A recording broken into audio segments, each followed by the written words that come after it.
खंड से शुरू बा। सोना की शादी, बिरहा का शीर्षक सोनमा की शादी। भूमिका में कवि जी भाव लिखल मास्टर।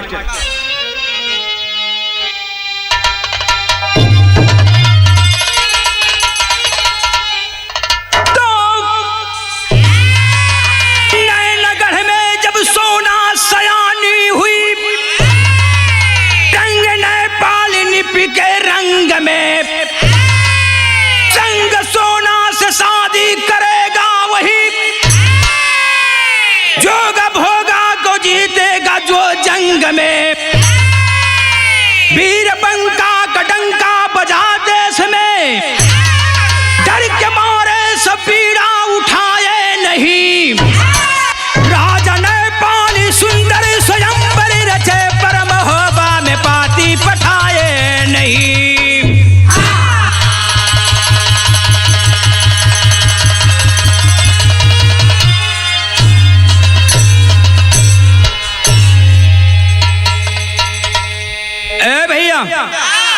ये कव्वाली का टुकड़ा लगल मास्टर।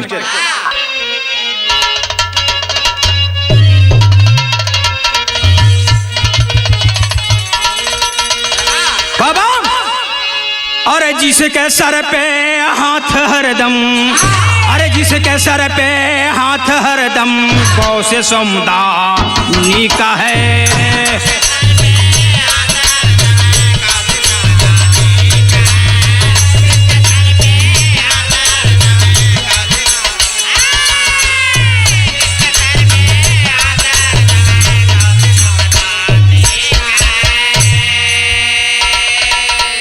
जिसके सर पे हाथ हरदम गौ से समुदानी का है। अरे जिंदगी का क्या भरोसा, अरे जिंदगी का क्या भरोसा, बुलबुला पानी है।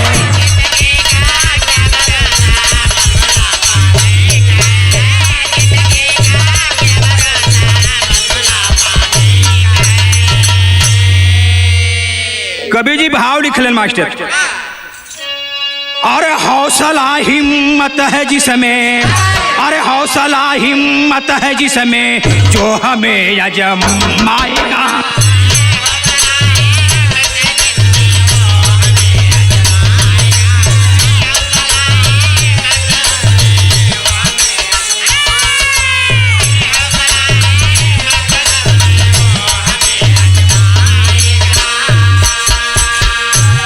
कि हौसला हिम्मत है जिसमें, जो हमें अजमाएगा। अरे मौत को देख करके दावती, अरे मौत को देख करके दावती, खाक में मिल जाएगा।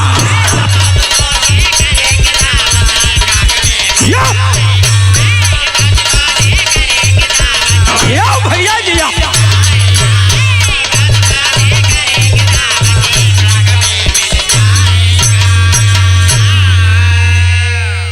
बाबू ये से कहानी के शुरुआत बा। कैसे मास्टर?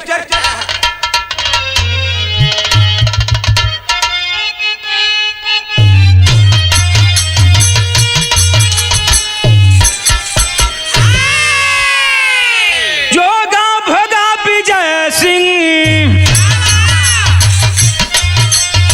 पूरन सिंह लाल हमारे,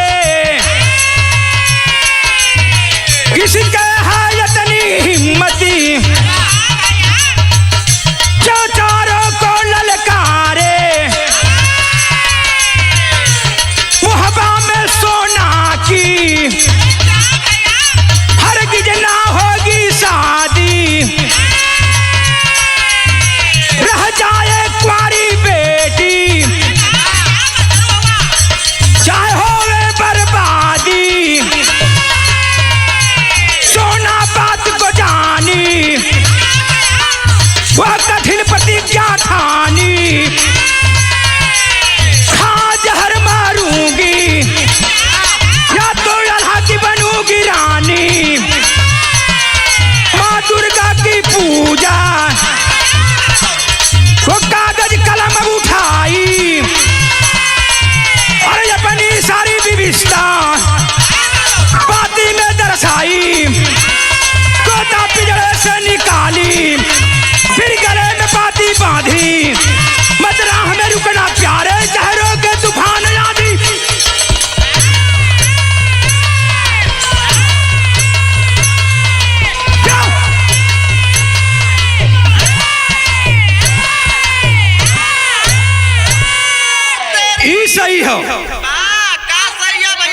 ये भैया वीरन के काम है, यही से कहल गई वीरताई। तो हम लोग दोनों जाने वीर हुआ, यही से तो पानी फेंका था। ए भैया बात समझ ला। नैनागढ़ में राजा नेपाली के बिटिया सोना जब सयान भइल, शादी करे योग्य हो गई। ए भैया जब शादी करे योग्य भइल तो राजा नेपाली पाती भेजे लगलन, लिख लिख पाती पठावे लगलन। जब पाती पठावे लगलन, कोनो वीर जितना वीर सुनलन डर के मारे कोई बीड़ा ना उठौलस, मोहबा में पतिया न पठौलन। और स्वयंवर जब रचौलन, स्वयंवर जब रचल आल्हा के मालूम भयल। ए भैया और धीरे धीरे अपन तैयारी कर लगलन। जब तैयारी कर लगन तब भैल का मास्टर तर्ज बदल गई।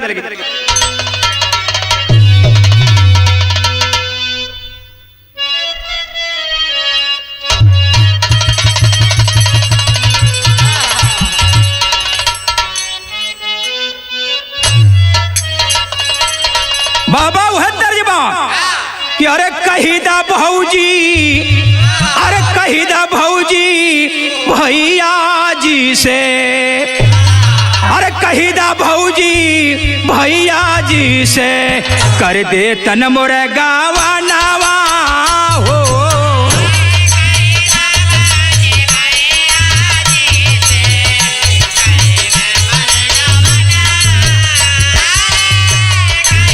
बहुत अच्छे, बहुत अच्छे।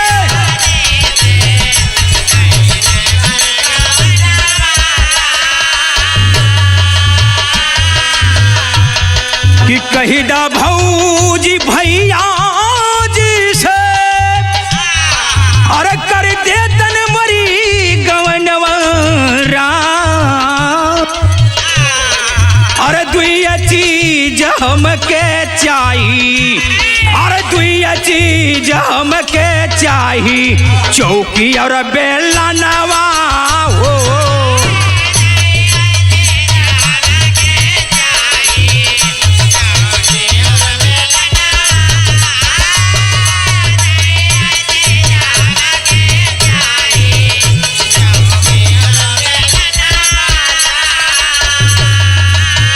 अरे दुइया चीज हमके चाही, और चौकी और बेलनवा राम। अरे लोहिया काटत गाल हिली, अरे लोहिया काटत गाल हिली, बेलत के जो बनवा हो।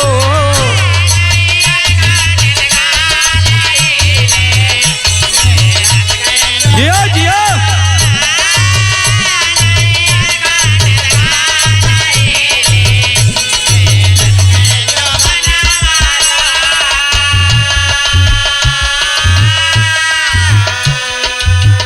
ए भैया जब पाती का खबर जब सुनमा सुन ले, सुनमा कलेश की, अरे हम तो अपन दुल्हा तो मान ले कि हमारे पिताजी कैसन गलत काम करत हुन। सोना सोच गई कि हमार शादी कहीं दूसरे जगह हो जाए।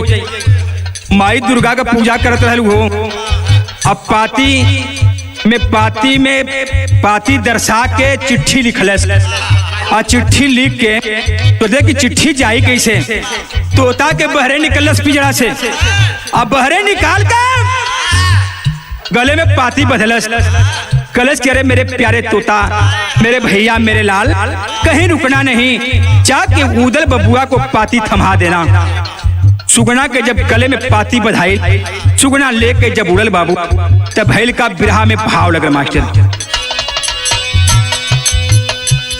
यार सुगना सने सवाल लेके, अरे सुगना सने सवाल लेके, मुहाबा में जइहा सुगन।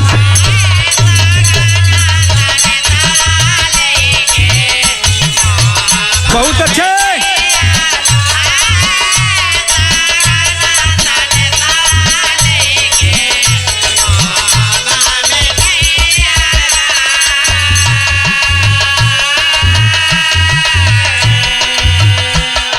सुगना सन सवाल के अरे मोहबा में जइहा सुगना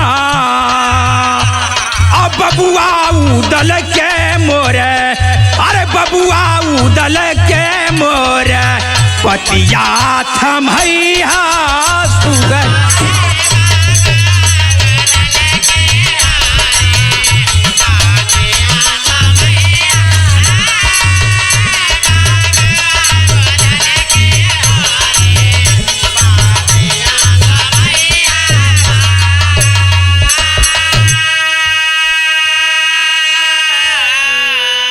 अरे बाबू चुगना गले में पाती जब बांध गई सुगा लेके चल बाबू तो चलल ते भैल का उड़ता उड़ाता सुगना पाती पहुंचाई दिहल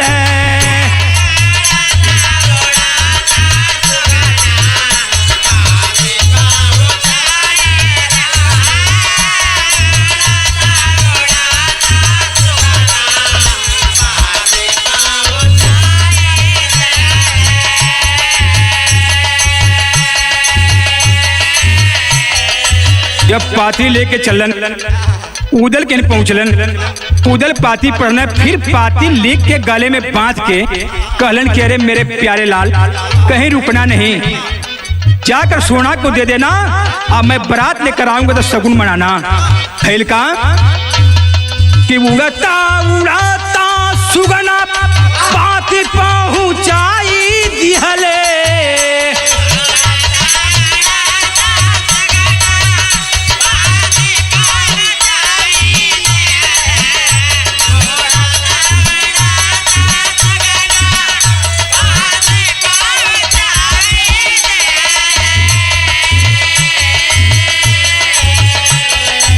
उदला जवाना लिखी सोना लंग पठाई दिहले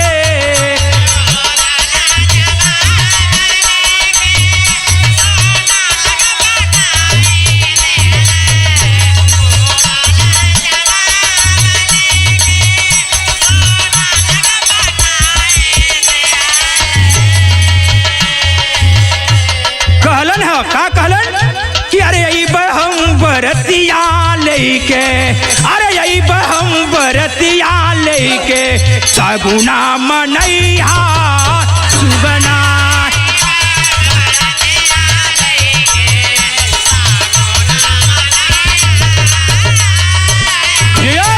क्या बात है भैया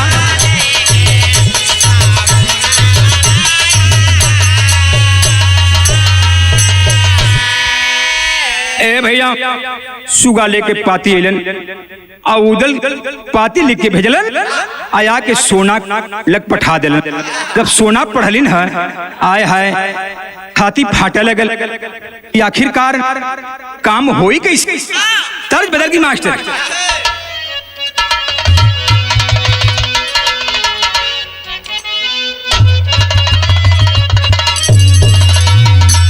जितने पुरान है उतने लचकदार हो बड़ी पुरान गीत हो मास्टर बजावत हूं कैसे कि अरे पिया मोरे कुंवर कन्हैया कि अरे पिया मोरे कुंवर कन्हैया बुलावलन बसुरिया बजाई के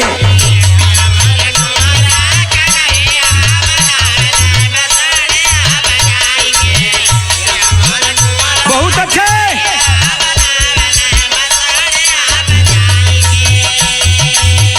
बिरहा में कवि जी भाव लिखलन ए भैया ओहर चुगा लेके पाती चल गिलन मलखान और उदल मने मन गुनत हुआ कि हमहन के अब का करे के चाहिए का कहना है कि मलखा उदल गुने मनवा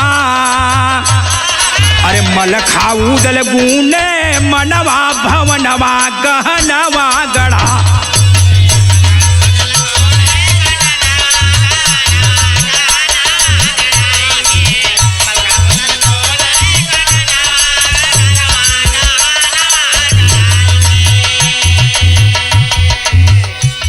ए भैया यार मन में विचार करत हूँ तब भैल का कहलन है करे भौजी के लिए गवनवा,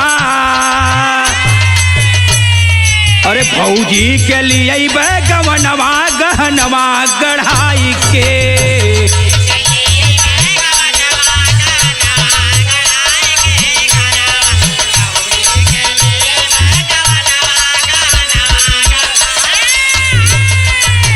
अरे किया लाल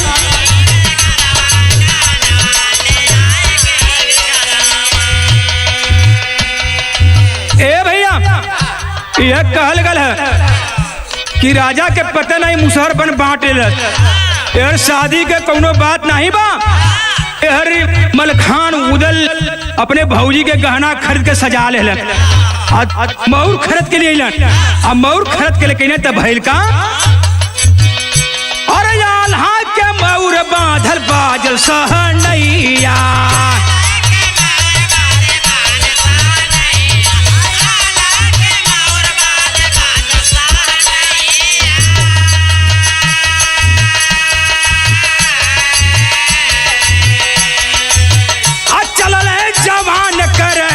गढ़ लड़ैया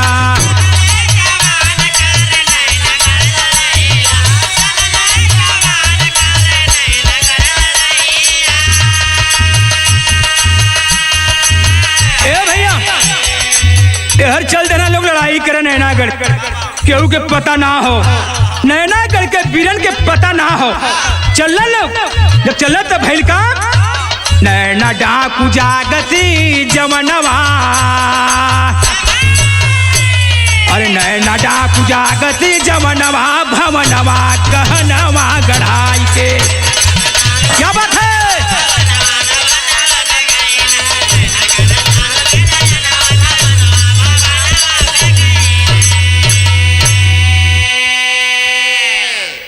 ए भैया यार जवान चल दिलन जब वहीं पहुंचलन सरहद बॉर्डर पर जब पहुंच गए, जब पहुंचा जहां से जाए के रहल वहां जब पहुंच गए तब भैल का टेरी का भाव लगल मास्टर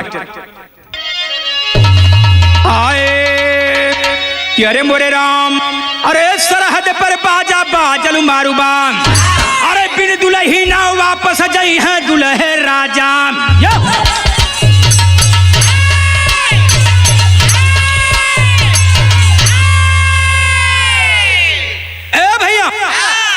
यार पहुंच गए दुल्हा के मौर बांध लेलन, दुल्ही के गहना सजौले हुन। जाके जब बाजा बजल तो हम नैनागढ़ के वीर कलन के रे बाप रे बाप ई कौन रे, ई कहां से आगल, ई आगल लेकिन सरवा जाई कहां। अरे बाप रे बाप हाहाकार मच गई। हर नेपाली राजा पता करे लगलन, अपने बेटा जोगा के भेजलन करे बेटा बलशाली जाके पता लगाओ कि कैसन आदमी आयल हुन, कि कैसन वीर हुन। ए भैया पहुंचलन जाके पूछत हुन के भैया कहाँ जीवा, कहाँ से आयल हुआ, कहाँ जाए के हो। तो अरे ना भैया उनके जोगा के हो। अच्छा भैया तब तक उदल से पूछलन के भैया कहाँ तुम्हार घर हो, कहाँ तुम्हार गांव हो। कहने के रे हितऊ चिन्हत ना हुआ। कहने के रे हमार नाम उदल हो, महोबा कर है वाला ही ई हमार भैया आल्हा हुन, हमार भौजी नैनागढ़ में हो जेकर नाम सुनमा हो। अरे बाप रे बाप सुनते हर जोगा दम जो लाल बबूला हो गई कि अरे सारे की इतना हिम्मत जो तुम सोचा हमें उनके रहते कहा था। जब इतना बात सुनलन तो कहलन कि भैया सुना हितऊ ए हितऊ, अरे हल्ला मत करा, हमार उदल नाव है, हम सुबल्ला ही, हमार भैया जन हुआ आल्हा वह दुल्हा हूँ। जब इतना हाँ यो पट्ठा सही है कह ताड़ी बदल गई मास्टर।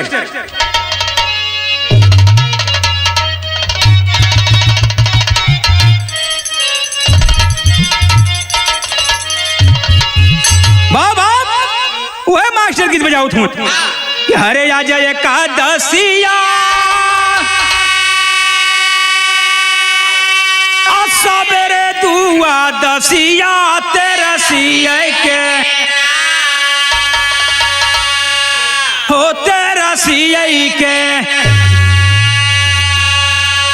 असैया मांगेला गवनवा तेरसिया के ना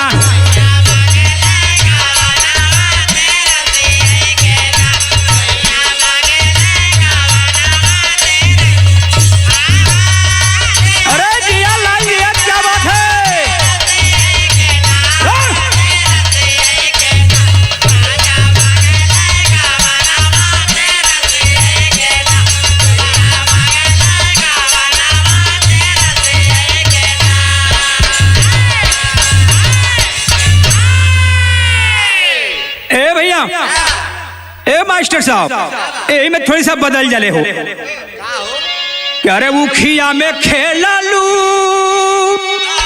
उखिया में खेललू रारिया में खेललू भुलाई गईलू अरे भुलाई गईलू ना यही गोरा का कसुदिया भुलाई गई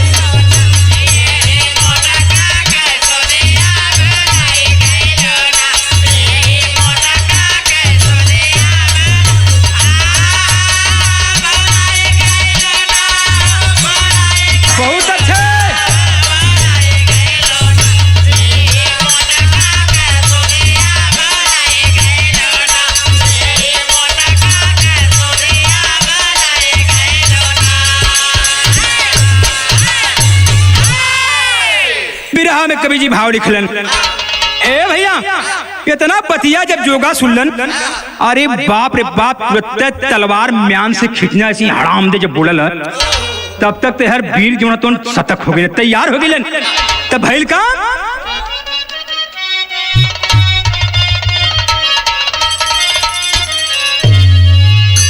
क्या रे बतिया सुनता जोगा खींचता लावरिया समरिया में अरे समरिया में ना तो बढ़ के बोलला या नरिया समरिया में ना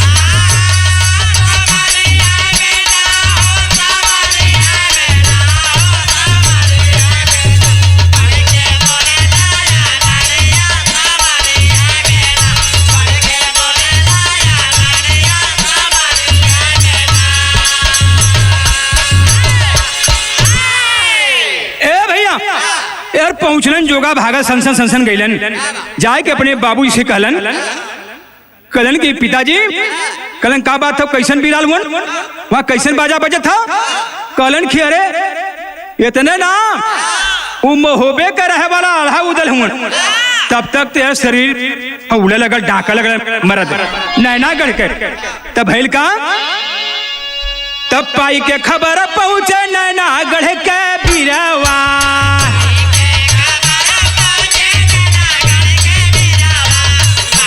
बहुत अच्छे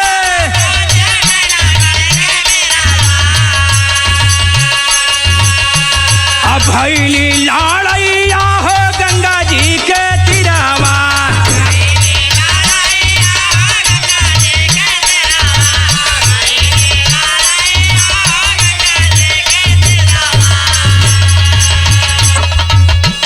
नैनागढ़ के बीर गिरे खाई खाई मरिया समरिया में ना हो समरिया में ना अब भागी गई ला सकरिया नगरिया में ना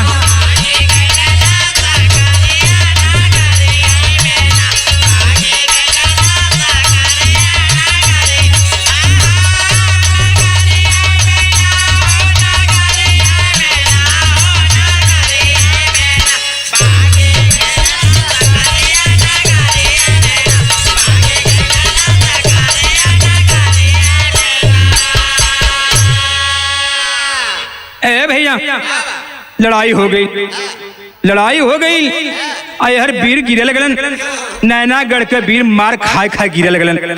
जब गिरे लगलन तब भैल की तो बड़ा गड़बड़ भयल। तुरंत वीर सजलन। अब वीर सज के जब चलन है तब भैल का विदेशिया का भाव लगन मास्टर।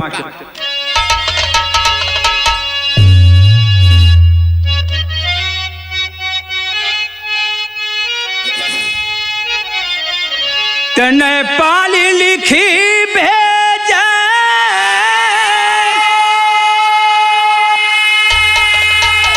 और सुंदर बाना पतिया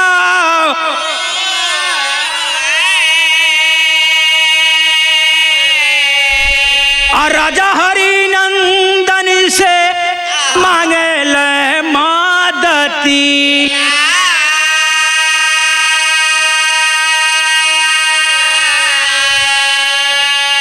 आए हरि नंदन साथ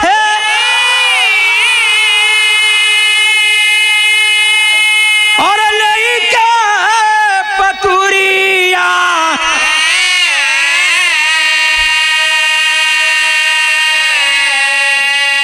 और चोरी चोरी और चोरी से अकेले आल्हा मुजरा सुन गई।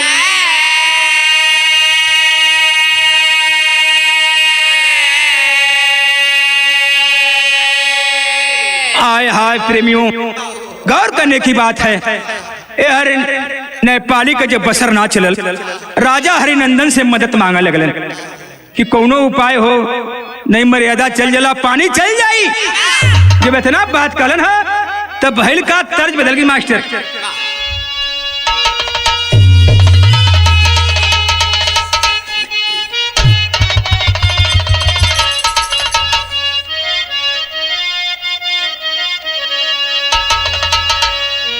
वह गीत बा और सुन कैला राजाऊ और सुन कैला राजाऊ सुन कैला राजाऊ की कचौड़ी गली सुन कैला राजाऊ। मिर्जापुर के कैला गुलजार हो कचौड़ी गली सुन कैला।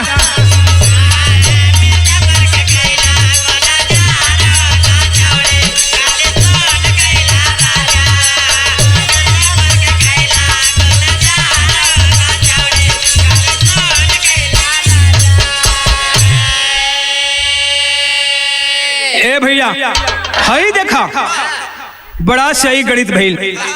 हरिनंदन से मदद मंगलन और मदद मांग के मोजरा करौलन और वो मोजरा में आल्हा मोजरा सुने गइलन और वही में लेके भाग गइलन। ले जाके सुंदर बन जेल में बंद कर दिलन। कोई जनबन के लिए होबे कर। जब कोई जनलस ना तब भइल का बारात सजल हो लेकिन दुल्हा ना हो। तब का भइल बारात बिना दुल्हा, बारात बिना दुल्हा सोहना बारात बिना दुल्हा। सबही कमाना या कुलाए हो सोहना बारात बिना दुल्हा।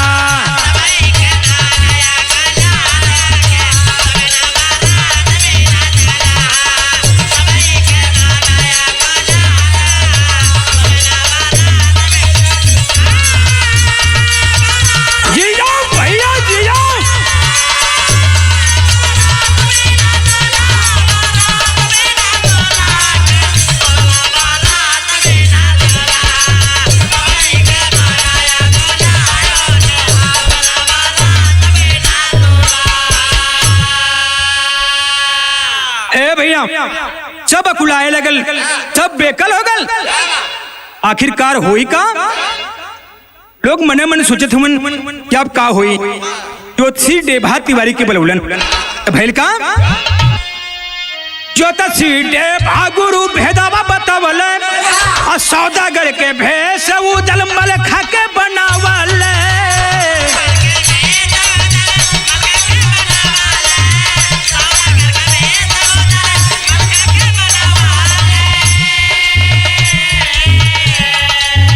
लाय पीर करके कारो मात हो, लाय पीर करके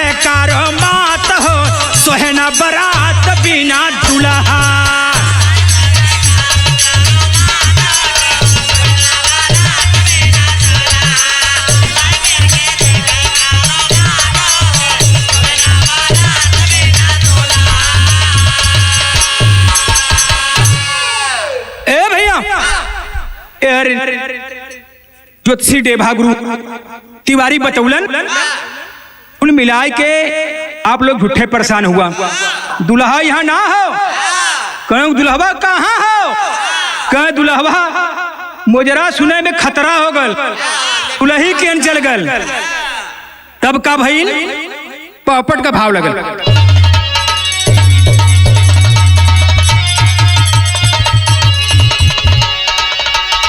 बजे मारू बा भिड़े जान गरमाई दुर्गा माई हो, आज जितावा नैना गढ़ लड़ाई दुर्गा माई हो।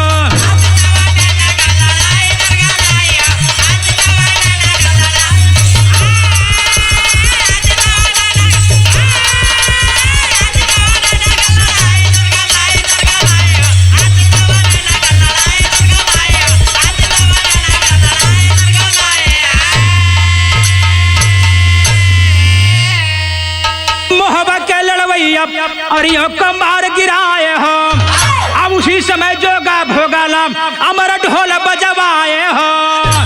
अरे गिरे पीरे उठ गए ले तंगड़ाई दुर्गा माई हो, अचल न चारा गए उदल मुरझाई दुर्गा माई हो।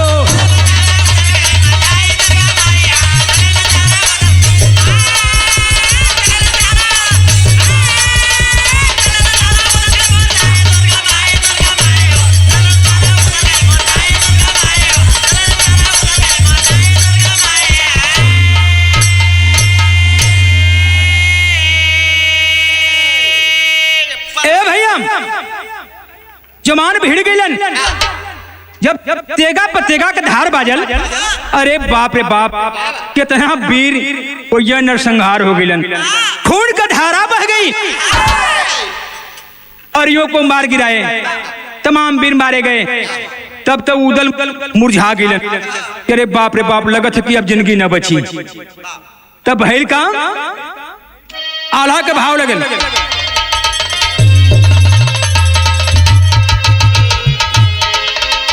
ना तनी सर रामदेव गुरु जी की आवाज में आवा।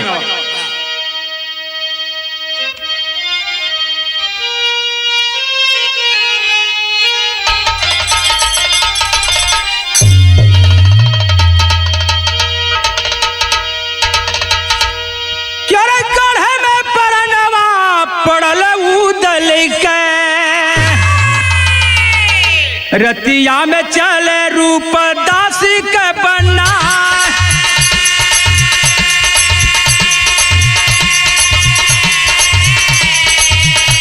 भौजी सोना से पूछा भेदवा के बती,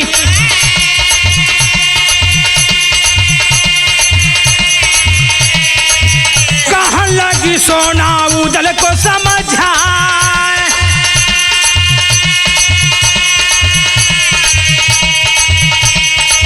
कि बबुआ अमर ढोल रही जौने दला में,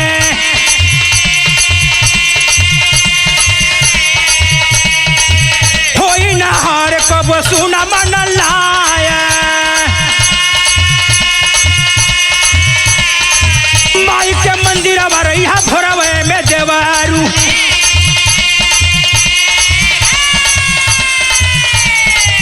पूजा के बहाने देवा ढोल पहुँचाए। यही विधि उदल अमर ढोल पवाल।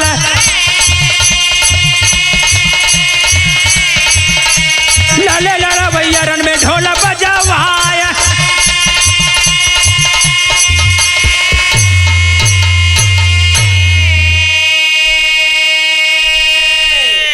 ए भैया आल्हा उदल मुरझा गिलन। तब सुनमा सोचले बड़ा गड़बड़ भल, हम तो महोबा के अंदर आल्हा के दुल्हा मन ले, उदल हमारे देवर हुन, बात कैसे हुई। तब संकेत कैलस, इशारा कैलस, सुना हो रवे में मंदिरवा में रही, अब पूजा के बहाने हम आई तो के ढोलिया पहुंचा दे। जौने दल में अगर अमर ढोल ना रही तो लड़ाई सक्सेस ना, वही विधि से अमर ढोल पहुना आ लेके हमर ढोलन। अब हमर ढोल बजवा के जब लड़लन तब विजय हासिल कैलन। भैल का आखिरी में कहना है,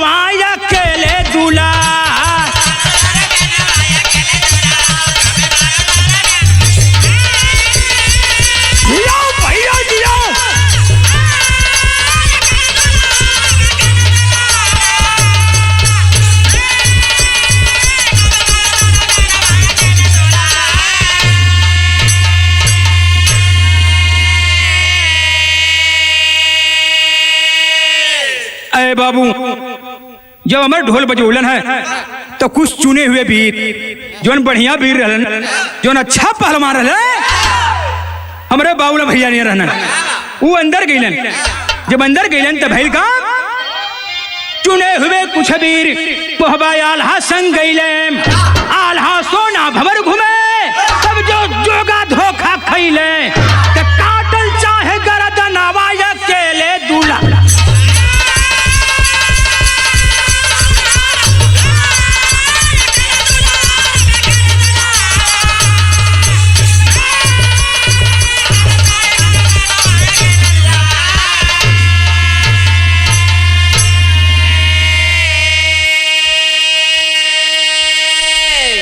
ए भैया सोचने कुल की अब तक काम गड़बड़ाए जी। अइले नेपाली राजा नेपाली अइलन कलन के भैया एक काम करा, चला चला बिया कलत लिया के अंदर गइलन। अंदर पहुंचलन बड़ी प्यार से। आज जो वही बिया के तैयारी भइल, जो वही भंवर घूमे लगलन। आज तो वही जोगा सोचने की बड़ा अच्छा मौका हो, सोचने की एक गर्दनिया काट ली आ लेके तेगा झुकलन। तब पिछमा से कुछ वीरों पहुंच गए हूं महोबा के। जब पहुंचलन तब भैल का तेगा से तेगा बज गए है वीर जवान। जय मां दुर्गा कही के आल्हा कैले सिंदूर दान तक रखला महोबे का सनवा अकेले दुल्हा।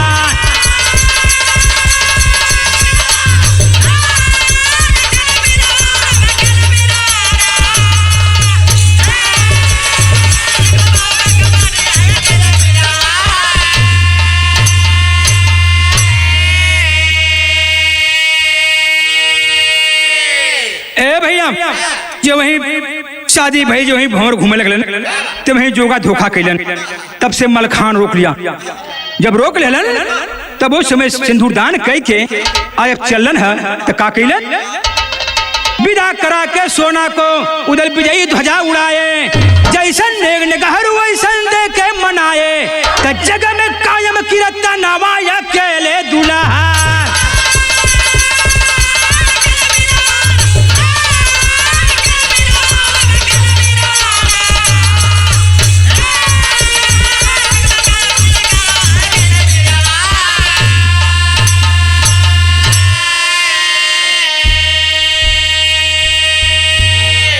ए भैया शादी कह के सिंदूर दान कह के और लेके चल देलन। जब चलन तो नेक निगहरू भाई समय होला, बेचारा अपन लाइन में लग गिलन। जब लगल है तो भैल का विदा करा के सोना को उधर विजयी ध्वजा उड़ाए। जैसन देखे नेक निगहरू वैसन नाम गमाए, तो जग में कायम किरत नवाय अकेले दुल्हा। ए भैया देखे आज चलन तो भैल का बिरहा के दस्तान खत्म भइल। गुरु घराने के परिचय मिलल। गुरु बिहारी, गुरु गणेश, गुरु रामलाल गुणकारी, स्वर्ग से जिंदा कवि बच्चन जी बने पुजारी। अरे सरहद पर बाजा बाजल मारूबा